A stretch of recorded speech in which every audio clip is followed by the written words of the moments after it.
Welcome to Orbicle Times Podcast, and hello to everyone, whatever part of the globe you're from or happen to reside in. My name is Kelly Jo, and here we'll provide armchair conversations gathered from interviews and research reviews to explore the seen, the unseen, and the in-between of the supernatural paranormal phenomena, with topics that circle around spirit orbs, NDEs, OBEs, UFOs, time slips, mystical moments, higher consciousness, and more. I hope that this cast will be our meeting place and judge-free zone where we can explore, learn, and grow through the telling of. This cast will be launched on a monthly basis or a bi-weekly schedule whenever I'm able to make contact with those in the know for their telling of. Speaking of those in the know and the telling of, have you had mystical moments or other supernatural paranormal experiences? Care to share on this cast? Then consider stepping into the light with your telling of, or send in your monologue for me to read on this podcast. Simply email orbicletimespodcast@gmail.com for a chance to contribute to this cast.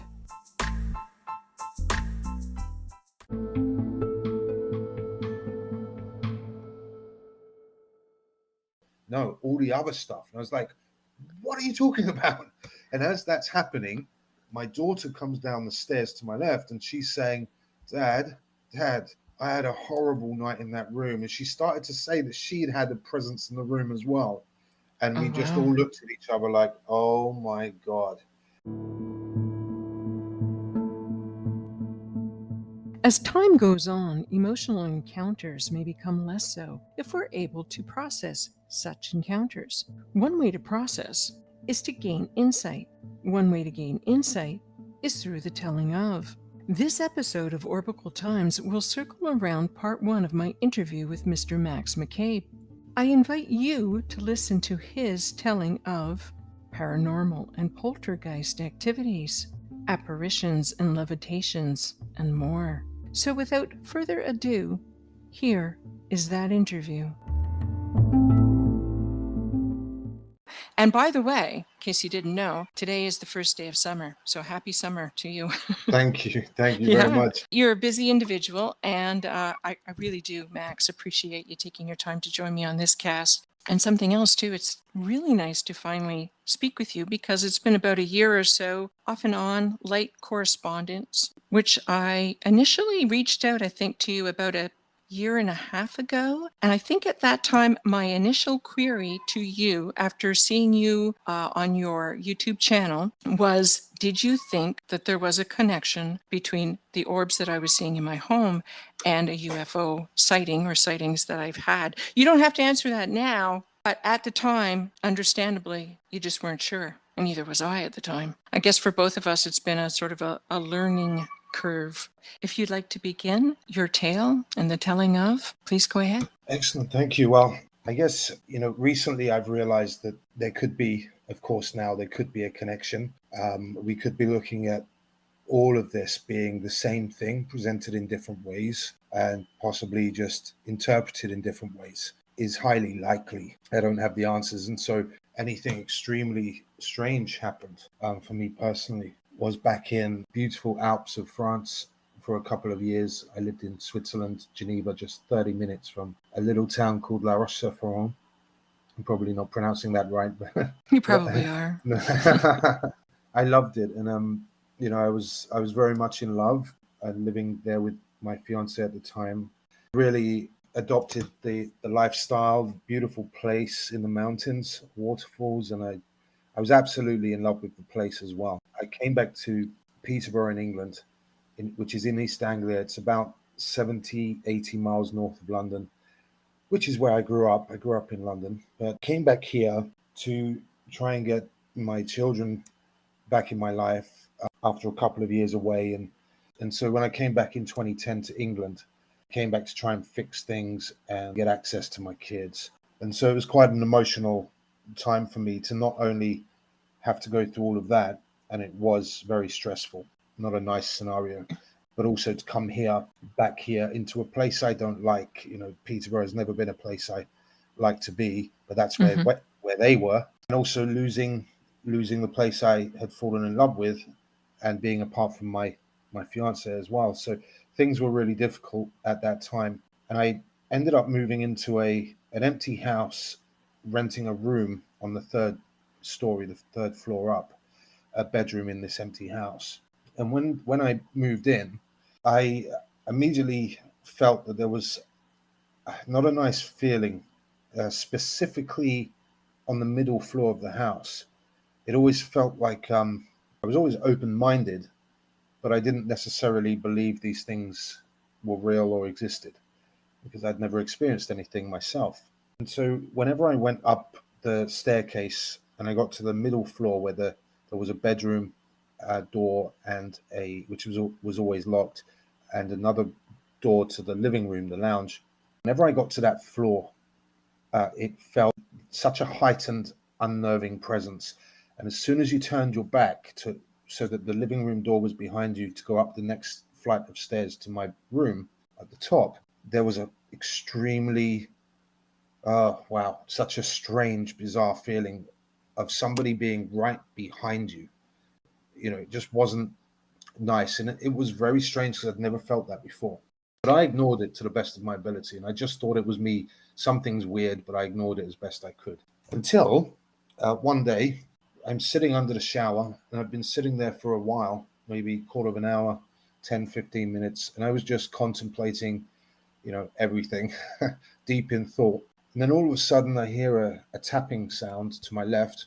And I look to my left, and I see that the bathroom light, which was a heavy wooden, and then moving away from the wall a good 2-3 feet, as if somebody was pulling it away, not like it was just moving in the breeze from the turbulence of hot water in the air, because that's how I tried to describe it to myself. Or maybe it was just the turbulence created from the temperature differences. But this thing was pulled out and tap, pulled all the way out, tap. It certainly wasn't something that seemed a natural occurrence. Freaked me out. I just, no, that's not happening. I swore in my mind, and I turned my head and ignored it. I literally just ignored it. It stopped. That was the first time I realized, number one, that I'm really good at denial. This was when I know it was the early days because I hadn't moved my room around in any way, shape, or form. So again, it must have been quite close proximity. I was asleep, had a clock, a digital red LED clock to my right of my bedside table, and to the foot of the bed to the right is the bedroom door. I started to leave the stairway light on every night. I never opened windows or anything. I had no need to because I only went to my room. As soon as I turned my back to go up the next flight of stairs to my room, lounge behind me, it felt like somebody was right behind you in a very unnerving way. And I'd constantly turn my head to double check because it just felt like someone was, it just wasn't nice. Can you recall if you felt either like a pressure change, a temperature change, or did you notice any kind of fragrance? Good point. Good question. Yeah, I didn't notice any fragrance, temperature change, but I didn't notice any, not enough to notice it. So, but in terms of pressure, the interesting thing is that could be one way, I guess, to describe that feeling of a strong claustrophobic presence, because I guess that I've had it since then. That's a better way to describe that feeling of what I would say is a claustrophobic feeling, sense of being watched. It almost feels like something is right on you, tangibly. It was definitely something there. But I can't remember if this happened before or after what I was about to describe when I was asleep. But I had my two youngest children come to see me one day, and they were going to stay the night. And I obviously had not said a word to I hadn't told anyone what had happened. My little girl and little boy, they must have been 5 and 7 or 5 and 8 years old. And as they were coming up the stairs with me, as we got to that very same middle floor, my boy to my right, my girl to my left, they both suddenly looked behind them, the doorway, and tried to run in front of me and started grappling at my legs, going, "Oh, daddy, daddy." I was like, oh no. So I knew they were scared and freaked out by something behind them there, exactly where I was getting that feeling every time. I literally didn't say a word because I wish I could go back and do relive these moments, because I would do things very differently. But I was still in absolute denial mode. I just thought, it's odd. I'm just going to ignore it. I paid it no attention whatsoever, because I just thought it was me. Something was up with me. But when my kids reacted that way at that same place that it got me every time, that concerned me. Then I knew it wasn't just me feeling it. I can't remember if that was before or after the door flying open. It must have been before. One night, I'm asleep, and I was in a deep sleep. I got woken up with such an abrupt fright. The sound of the door, a huge bang crash into my bedroom door. And I immediately sat up in bed, heart skipped a beat, to catch the bedroom door. Yeah. And from my position, see out of the door, and I could see the top of the stairs. There's nowhere else to go. There was absolutely no movement out there. As I jumped up and saw that door, looked out of the door and see nothing. The lights are on. It made my heart skip a beat, and I jumped out of bed, really immediately mad. I took that as a fight. Yeah. And I swore and shouted and slammed that door. And I grabbed a small chest of drawers, dragged it in front of the door, stepped back, and in the absolute silence, I realized how unnatural, or I guess it is natural, but it was obviously a moment of sheer dread and shock. And I stood back, and I remember being really, really freaked out and concerned, and saw under the door frame what looked like movement, but no, because it was creaky floorboards. So there was no sound. Like a shadow. Yep, exactly. A little bit of a shadow left and right. And I was really, really, really concerned. I looked at the time, by the way, at some point, and it was exactly 3 a.m. Not 3:03, 3 a.m. Yeah, 3 a.m. This place that you were just temporarily in, was there other tenants within that home or structure? Later on, somebody moved in about a month before I moved out. He was only there for the last month, maybe 4 weeks, and nothing happened in that time. I can't remember if I'd ever said anything to him. And the thing is, I moved out. I met my girlfriend at the job I had. I split up from my fiance.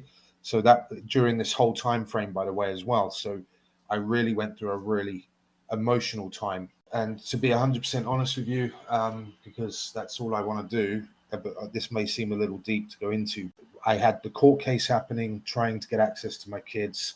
But I swiftly met another girl, and I took my daughter, and we moved into a flat in the city centre. And we had nothing happen there whatsoever. Since then, I've spoken and met some very experienced researchers years ago now. A guy called Alan Murdy, who works for the Society of Psychical Research in London. And I went to one of his lectures specifically about poltergeist activity. This was maybe... What year was this, Max? Good question. Probably 2016. Yep. Because my twin brother, I'm an identical twin. After what had happened to us in 2014 and so on, my twin brother was a videographer, and he had been interested in the subject. He ended up contacting the SPR, one of the oldest societies in the whole world, and he asked if he could come and film some of their lectures, and they said yes. So he's the first person in history of the organization to ever go into their headquarters in London and film. And so he did that a few times, but he asked me to go down to help him out with the cameras, because Alan Murdy, a poltergeist researcher, was going to talk. And I thought, cool, because of what had happened in 2010 and everything that had happened here since at that time, likely with people with handicapped or physical disabilities. And there we had a wet room. So clearly somebody was previously there. Yeah. Some that believe that spirits are attracted to water. When people are doing EVPs, some of those people, they state that they get better recordings, or maybe more hits, if you will. Interesting. Yeah. Did your brother do this just for that was one of his, if you will, gigs, or was he interested in the topic at hand? Both, definitely both. Yeah, and he ended up, because my brother had an incident at a house that he moved into a couple of years prior. He told me when they first moved in, but this would have been in the early 2000s, early to mid 2000s. He moved into a house that's probably a couple of 100 years old, quite normal For over there. Yeah, yeah. absolutely.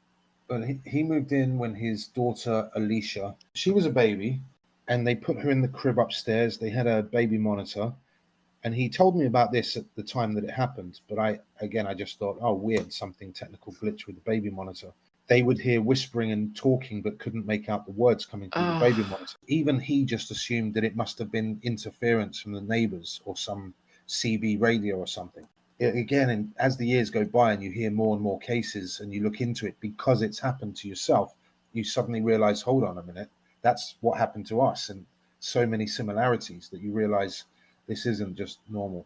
They got so concerned because it happened so regularly that they'd run upstairs to the baby's room, Alicia's room, and find that she was fast asleep, but they'd hear all of these noises, whispering, talking. And so eventually his wife, extremely strictly Catholic, so she called in the priest to bless the house. According to my brother, he didn't go upstairs. He just blessed the downstairs of the house and left. And so it made absolutely no difference, because later on he'd fallen asleep on the sofa, and that he woke up with what felt like a full pelt man punch to his thigh.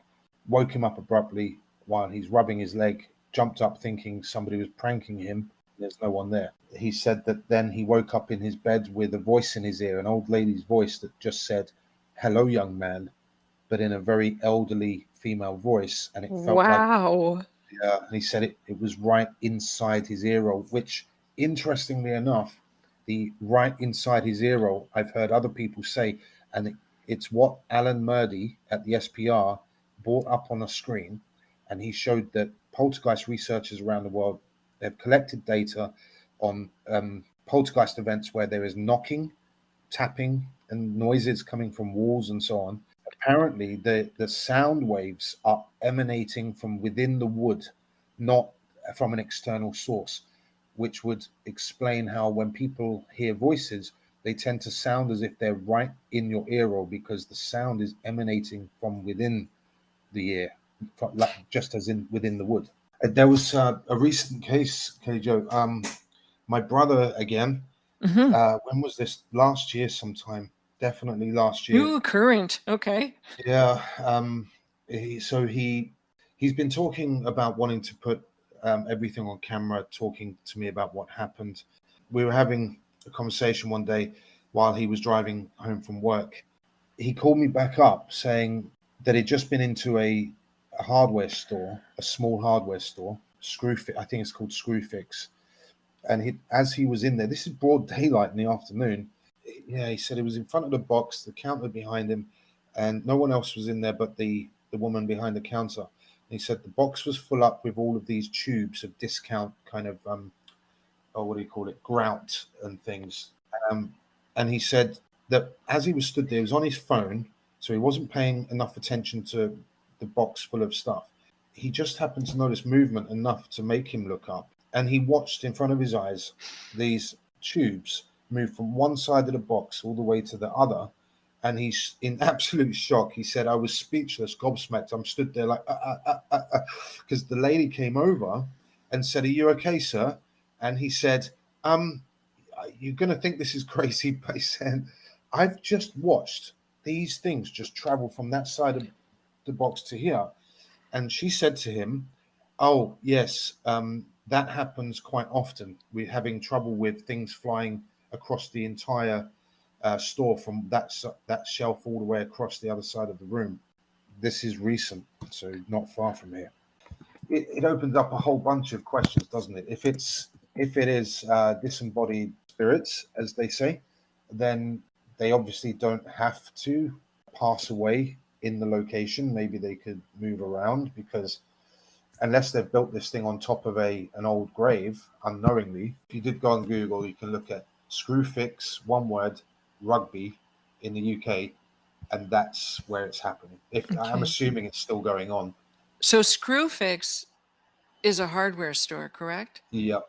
Okay, Yeah. just wanted to clarify that.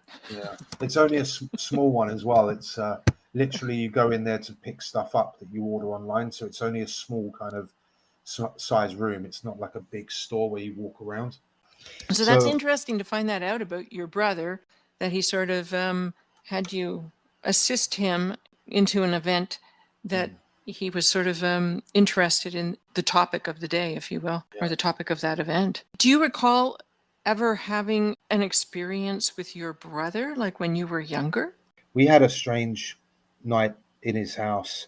So my daughter, my eldest daughter, when she was with me by this point, we went to stay. And when I said that he hadn't told me everything that had happened over the years, he'd kept it all to himself. He told me about Yes. the weird voices years ago, and I'd forgotten all about it. And I go to stay with him and my daughter. I'm in the top room of the house in the attic, which was converted into his boy Omar's room. And he had a skylight. So there was one square skylight window, which a single bed, and again at the foot of the bed was the direction of the skylight. I'd stayed in that room that night, and my daughter had stayed in the room directly below that. I woke up with that claustrophobic feeling, as if something was right in my face, and it woke me out of my sleep. And I opened my eyes. I was filled with dread. I looked down for some reason, looked to go look around me for why I was feeling that. And this is not something I often talk about because it was so dark, man. I mean, this what I saw directly stood under that skylight at the foot of the bed, maybe 2 feet from the foot of the bed, was the shape of a figure, head, shoulders, made entirely out of black and dark grey swirling smoke, as if it was thick, acrid smoke from a house fire. Wow. But it was swirling to my right around the body, and it had what appeared to be almost sparkliness to it. Oh.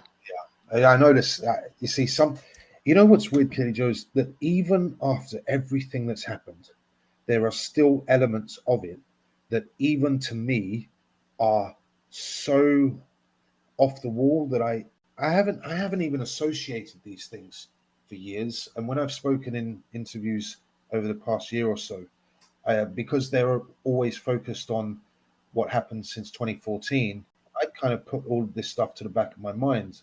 But as I say, when we began, I really think it's possibly all related. I don't know why. So this thing was so scary that I literally closed my eyes and forced myself back to sleep. And so the next morning, I go downstairs and I'm just about to tell my brother, I said, you won't believe what I saw in Omar's room last night, man. And as I said that, he literally said, "Oh, no, I didn't tell you, did I? All the stuff that happened." I was like, Oh "What do no. you mean? What stuff? You told me about, what happened with the baby monitor." And he's like, "No, all the other stuff." And I was like, "What are you talking about?" And as that's happening, my daughter comes down the stairs to my left, and she's saying, Dad, I had a horrible night in that room." And she started to say that she had a presence in the room as well. And Oh we just wow. all looked at each other like, oh my God. And that's when he told me about the punch, about the old woman's voice in his ear, about all those things. And my God.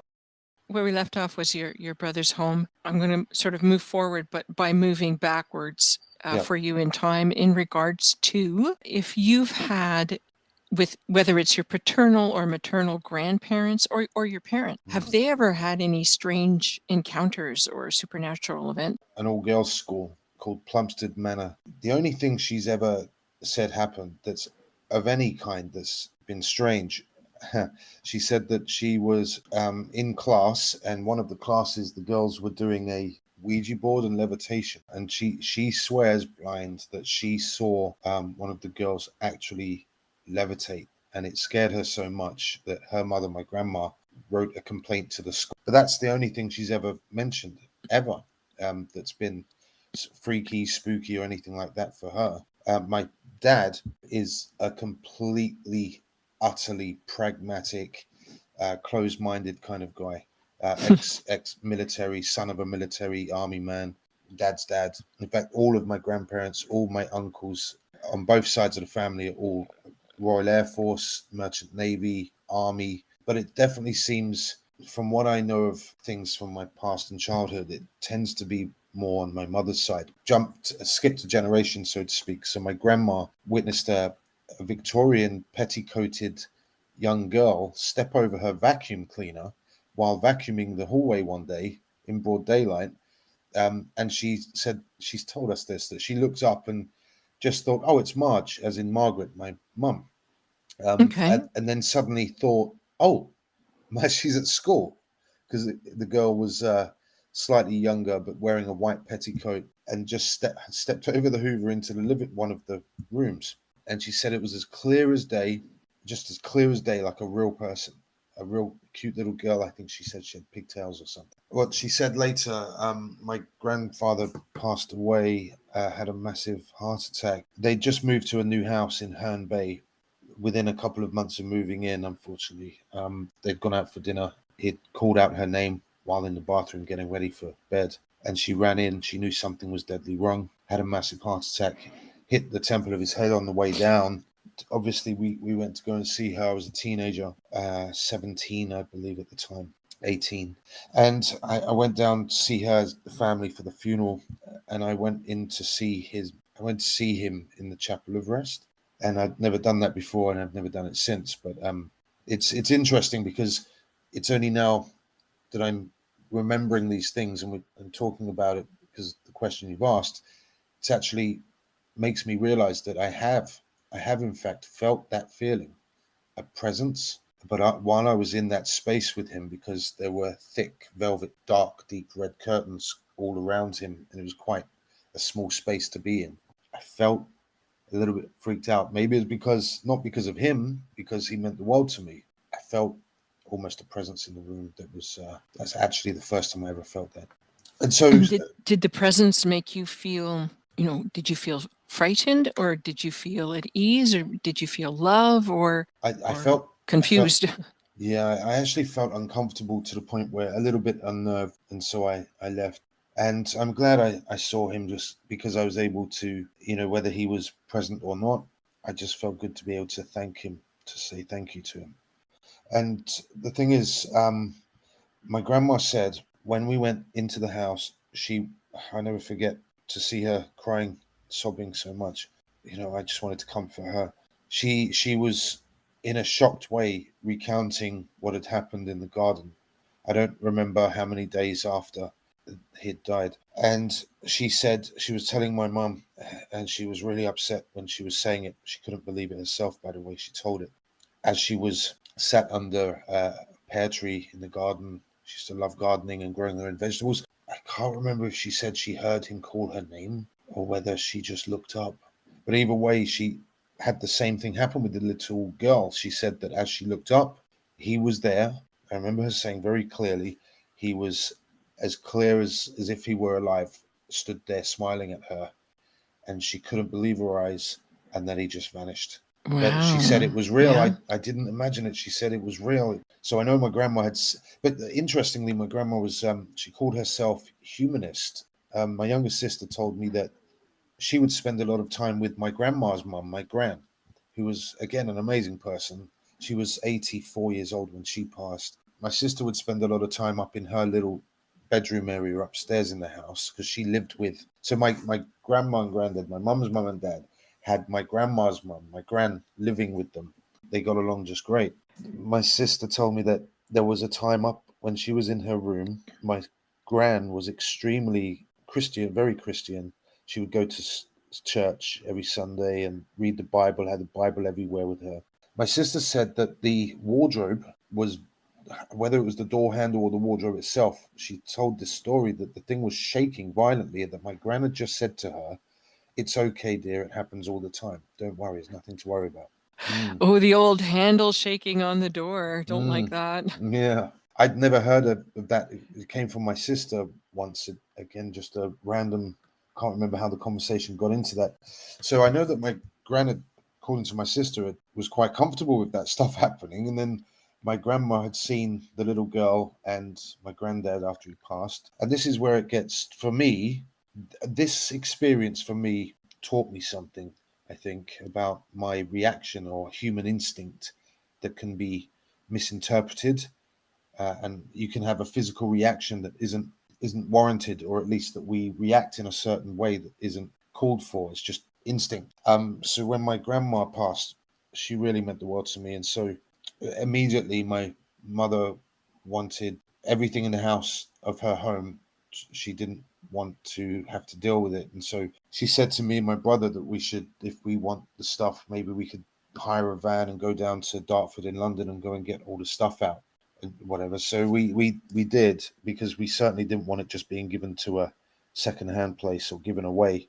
There was so many memories of the things that she had. We went down, and I can tell you this, it felt so wrong to be going through her stuff. Just wrong. And this was broad daylight. And again, I can't stress enough, my grandmother, my granddad, all of my family on that side was so precious to me and so loving. What freaked me out is the fact that I felt a very strong presence. When my brother went outside, it was in the middle of the day, he went outside the house to take stuff out to the van, and I was upstairs. I was in a bit of shock, I guess, that she'd passed and everybody's gone now that I grew up with, pretty much. I felt that presence that was unnerving, but it actually felt not, it didn't feel like her. It didn't feel nice. It felt unnerving. It freaked me so much that I had to go downstairs and quickly get out the house. And I kept thinking to myself, well, that doesn't feel like my grandma, if that's what that is. Here's what I take from it is that maybe it was. My reaction is simply, as this will make sense once everything that happened in 2014 onwards is told, because I now look at it in a different way. I think that in the presence of whatever these things are, or whether it's a spirit, whether it's something else, I think the physical reaction that it is instinctual in us is for certain things to happen. Let's say the hair on the back of the neck stands up. Certain people will get angry. Certain people will get upset emotionally and cry, while others will get mad and shout, like I did in 2010. And so I think that it's possible that I was sensing her, but I was misinterpreting, or I could only feel certain things that set off a fear factor, so to speak. That makes sense, Max. Hey. Yeah, because I really would do anything to relive many of these moments, especially the stuff from 2014 onwards. That was so intense. I'd give anything to be able to relive just that first night and react differently and interpret it differently. The talking has given you insights, as long as we're thinking about it and talking about it, different perspectives on what happened in the past and how you live and learn, as they say. This will be the first of 2 episodes. And initially, for the listeners, or should I say the listener, this was going to be an interview about your 2014 experiences with UFOs, and then onward. We will get into that. We're taking a step obviously backwards, but I think and I think you do too, think that it's important to sort of think about some of the things that happened in the past and maybe find a connection between you and your brother.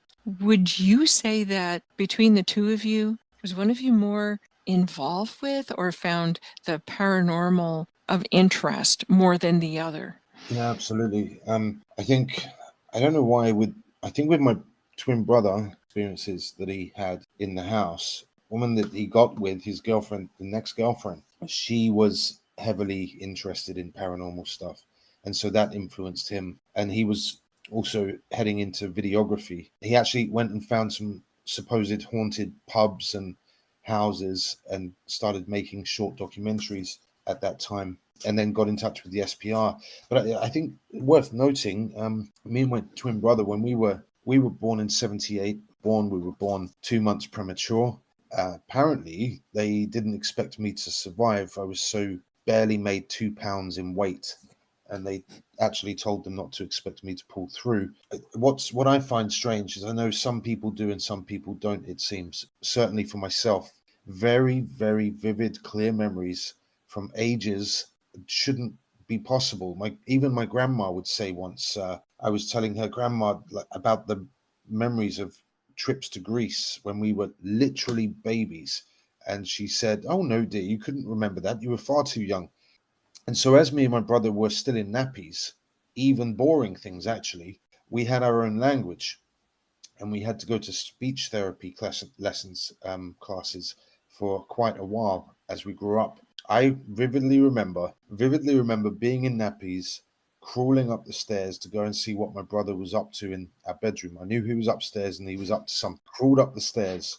I turned left at the corner, pushed open the door to the bedroom, looked across the room, and there he was. He had a piece of his own. He had the potty, done a poo, and he'd picked it up and he was colouring the walls in with his with his feces. yeah.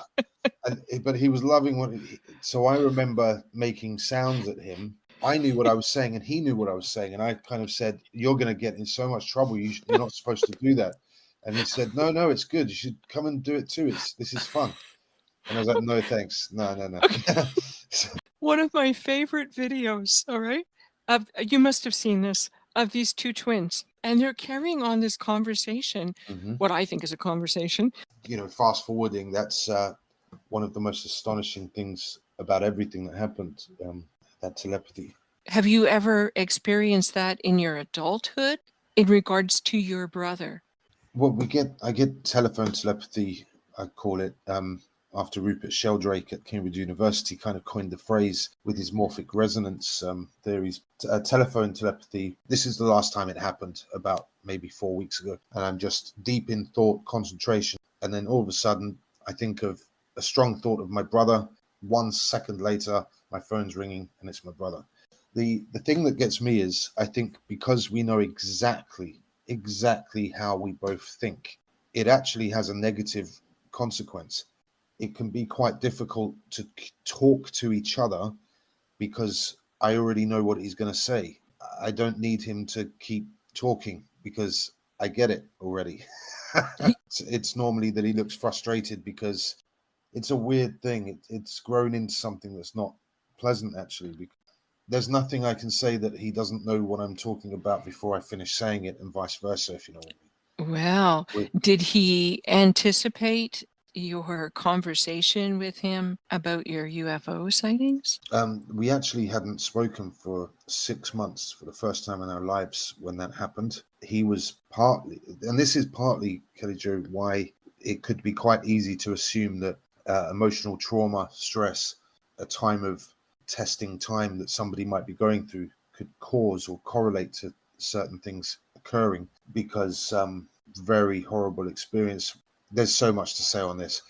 Basically, I hadn't spoken during the whole time that it began in 2014. 6 months gone past, I hadn't spoken to him, and that was one of the things I was thinking of, and the loss of my grandmother and my granddad at the very moment it all began. Did you pick up that relationship as time went on? I did, yeah. By the time my youngest boy, who's now 7, was born, he came and saw him at the hospital, and everything just continued as if it never ended, really. I've had my fair share of beatings as well. I've had my nose broken, ribs cracked, jumped on by several guys at once as an adult in France. I don't know how I've got onto this, to be honest, but all of these things that have happened to you, other people would have been like, "Oh man, I've been through a lot of trauma. Like I've been beaten up, I've hit over the head, skull split open." All of those things, maybe to a point, it's sort of like, yeah, that's just the way it was. But then to put that beside, but let me tell you something about a UFO, like that just changed everything. yeah. I can handle that, but a UFO, I don't know what to make of that. Well, that's the thing. That's the thing. I think real world stuff and fights and having, like I say, as a teenager, I had a loaded gun put to my head, threatening to kill me once, and lots of knives pulled on me, and gangs running from gangs that are out to beat me up, and none of that. That's fine. That's fine. But the other stuff, like you just said, that is a bone-chilling dread that is unlike anything else that normal life could ever give you. It's on a whole other level, and it's primal fear, to the point that that's what I mean. I've never felt anything like any of that before, and I've had several literally ran out of my 9 lives. I've had high-speed car crashes with no seatbelt on. I've fallen into a moving train once. I've almost drowned twice.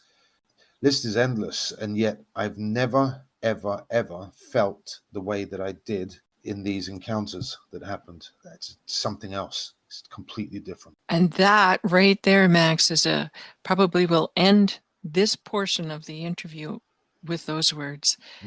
And hopefully we'll be able to meet up again to talk about your UFO encounters and other encounters that you experienced after that. Excellent. Okay. So I really appreciate it. Thank you, Kelly Jo. I'm really thrilled that you agreed to do this. It's my pleasure. I say it helps me too, and it's nice to have these conversations with somebody like yourself that you get it, you understand, and that's really priceless. So thank you. Yeah, no, thank you, Max. All right, I will let you go to enjoy whatever you have left of your evening.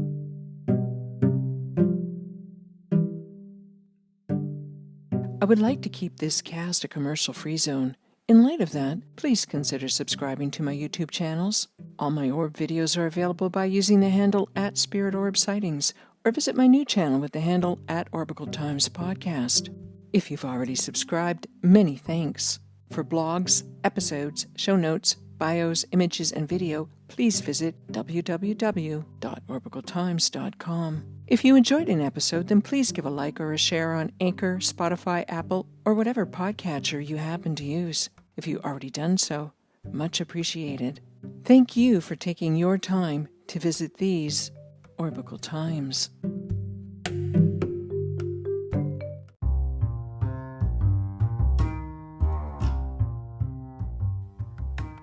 Orbicle Times Podcast is written, produced, edited, and hosted by me, Kelly Jo, at Studio Spare Room.